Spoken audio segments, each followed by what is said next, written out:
Hi friends, ನಮಸ್ತೆ. Welcome to my channel. Friends, ಇಂದಿನ ಗಾದೆ ಉತ್ತರನ ಪೌರುಷ ಒಲೆಯ ಮುಂದೆ, ನನ್ನ ಪೌರುಷ ಎಲೆಯ ಮುಂದೆ ಅಂತ. ಇದು ಮಹಾಭಾರತದ ಕಾಲದಿಂದಲೂ ಬಂದಿರುವಂತಹ ಒಂದು ಜನಪ್ರಿಯ ಕನ್ನಡ ಗಾದೆ.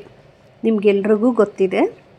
ಇದರ ಅರ್ಥ ಮತ್ತು ಸಂದರ್ಭ ಹೇಗಿರುತ್ತೆ ಅಂದರೆ, ಕೇವಲ ಮಾತಿನಲ್ಲಿ ಬಡಾಯಿ ಕೊಚ್ಚಿಕೊಳ್ಳುವ ಮತ್ತು ನಿಜವಾದ ಹೋರಾಟದ ಸಮಯದಲ್ಲಿ ಎದರಿ ಓಡಿ ಹೋಗುವವರನ್ನು ಕುರಿತು ಈ ಗಾದೆಯನ್ನು ಹೇಳಲಾಗುತ್ತದೆ.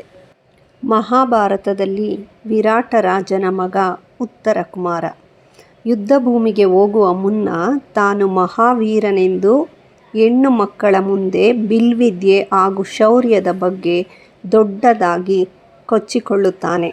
ಆದರೆ ನಿಜವಾದ ಯುದ್ಧದ ಸಂದರ್ಭದಲ್ಲಿ ಕೌರವರ ಸೈನ್ಯವನ್ನು ನೋಡಿ ಭಯಪಟ್ಟು ಹೆದರಿ ಓಡಿ ಹೋಗುತ್ತಾನೆ. ಆದ್ದರಿಂದ ಯಾರಾದರೂ ಸ್ವಂತ ಸಾಮರ್ಥ್ಯಕ್ಕಿಂತ ಹೆಚ್ಚಾಗಿ ಮಾತಿನಲ್ಲಿ ಪೌರುಷ ತೋರಿಸಿದಾಗ ಈ ಗಾದೆಯನ್ನು ಬಳಸಲಾಗುತ್ತದೆ. ಹೇಡಿಯಾದವನು ಅಬಲೆಯರ ಮುಂದೆ ತನ್ನ ಬಗ್ಗೆ ಪೌರುಷವಿಲ್ಲದ ಜಂಬವನ್ನು ಕೊಚ್ಚಿಕೊಳ್ಳುತ್ತಾನೆ. ನಾನು ಹಾಗೆ ಮಾಡುತ್ತೇನೆ, ಹೀಗೆ ಮಾಡುತ್ತೇನೆ ಎಂದು ಬಡಾಯಿ ಕೊಚ್ಚಿಕೊಳ್ಳುತ್ತಾರೆ. ಆದರೆ ಅವ್ರ ಕೈಯಲ್ಲಿ ಏನೂ ಮಾಡೋಕ್ಕೆ ಸಾಧ್ಯ ಇರಲ್ಲ. ಯಾರು ತಮ್ಮನ್ನು ತಾವೇ ಹೊಗಳಿಕೊಳ್ಳುತ್ತಾರೋ ಅವರಿಂದ ಯಾವ ರೀತಿಯ ಪ್ರಯೋಜನವೂ ಇಲ್ಲವೆಂದು ಈ ಗಾದೆ ತಿಳಿಸುತ್ತದೆ.